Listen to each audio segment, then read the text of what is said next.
He wasn't supposed to notice me. In that house, I was invisible. Just the maid. Quiet. Replaceable. His father was the most dangerous man in Seoul, a mafia boss who controlled the city with a whisper and crushed mistakes without mercy. I followed every rule. Head down. No eye contact. No questions. I was there to clean and disappear. Especially not about the boy. Everyone warned me, don't get close. He doesn't speak. But on a quiet Tuesday afternoon, the boy ran to me, wrapped his small arms around my legs, looked up with eyes too old for his face, and said the word that broke the entire empire. Mom.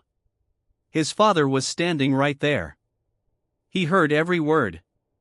And said, nothing. That silence was louder than any gunshot. If that hook got you, hit like right now. Subscribe and stay until the end. This is a full story, and it only gets darker. I should have pulled away. Instead I knelt, my heart hammering against my ribs. I think you're mistaken, I whispered. The boy shook his head. No then, softer, you came back. I'd never seen this child before. A low, ice-cold voice cut through the room. He doesn't repeat himself. I stood and turned to face the mafia boss. Tall, tailored black suit, eyes like black glass. He studied his son first, then me. Go to your room, he ordered the boy. The boy refused. His fingers stayed locked with mine. For the first time, something human flickered across the boss's face, recognition mixed with danger. The boy finally let go, but not before memorizing my face like he feared I would vanish again. Then the boss looked at me. Looked at me. I lifted my gaze. He wasn't angry. He was measuring me. You've been here 3 days, he said. And my son, who hasn't spoken in months, calls you mom, and says you came back. He placed a file on the table and opened it. Inside was a photograph of me from 6 months ago, holding the same boy, smiling, wearing my necklace. My hand flew to my empty collarbone. That was taken 6 months ago, he said quietly. Drop a like if your heart just dropped. Comment what you think happened 6 months ago. Subscribe for the full ride. He told me everything. I had been brought here bleeding. Stayed 11 days. The boy spoke to me. Then I disappeared. He found me later in another city with no memory. His son saw me and started speaking again, one word. Mom. The boy spoke up. He's lying. I turned. You came back for me, the boy said. The memory hit like a wave. I saw myself kneeling in front of him, promising I'll come back. I gasped, gripping the table. I remember. The boss led me down the long hallway to a plain door. The moment I saw it, dread filled me. Inside, a bare room with a chair, table, and mirror facing the center. Scratched into the table, over and over, I'll come back. My handwriting. Another memory flooded into me crying, telling the boss I had to leave, him warning me that if I walked out, I didn't come back. But I still didn't know why I was crying. Why I left. The boss's voice was low. Someone took those memories. My brother. This is where it turns. Smash like and subscribe, we're only halfway through this full story. A guard burst in. Your brother knows she's here. He's coming. The boss positioned the boy behind him. Tension thickened the air. The brother entered, same powerful presence, but crueler, more playful with danger. She was a mistake you didn't finish.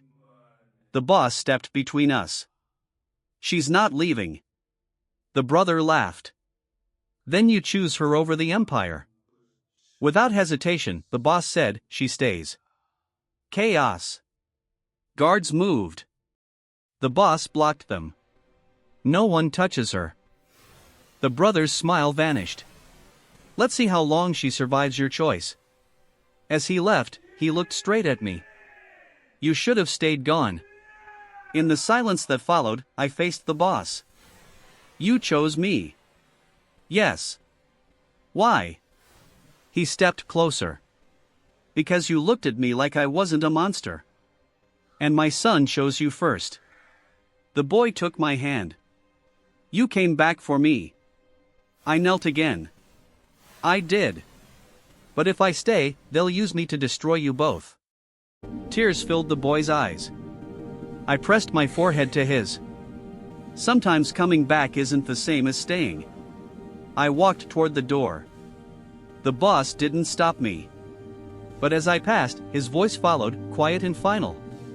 If you walk out that door, I won't come after you. I stepped into the night. The door closed behind me. I thought I was free.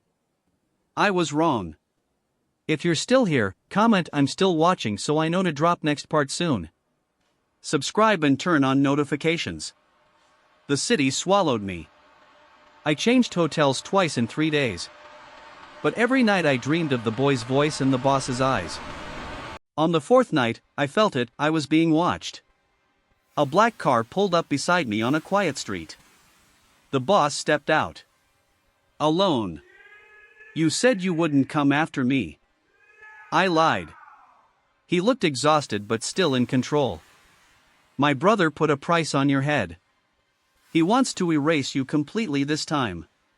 Before I could respond, headlights appeared. Gunshots shattered the night. The boss shoved me into the car and drove.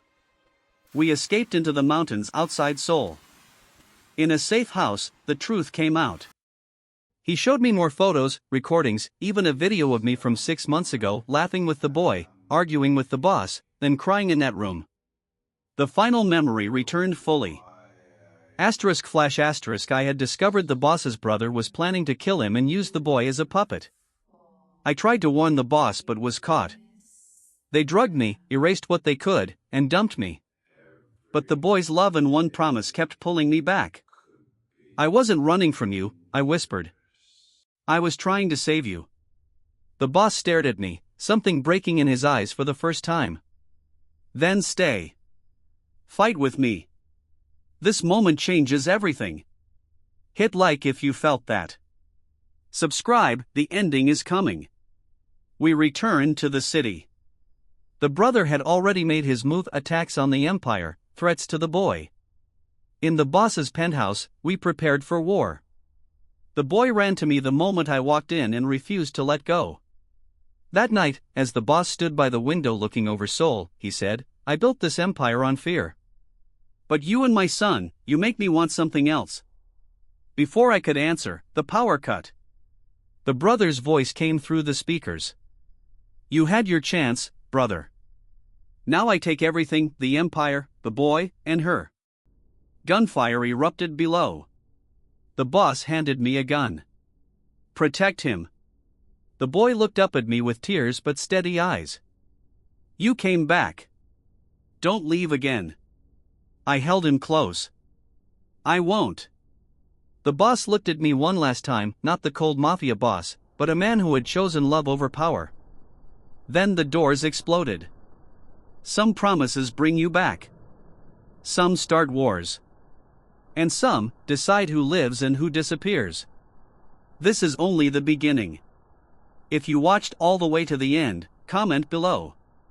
Subscribe and turn on notifications so you never miss next part. Drop your theories, will they survive the brothers' attack? Can love win in this world? Thank you for staying until the end. New full-length dark romance every week.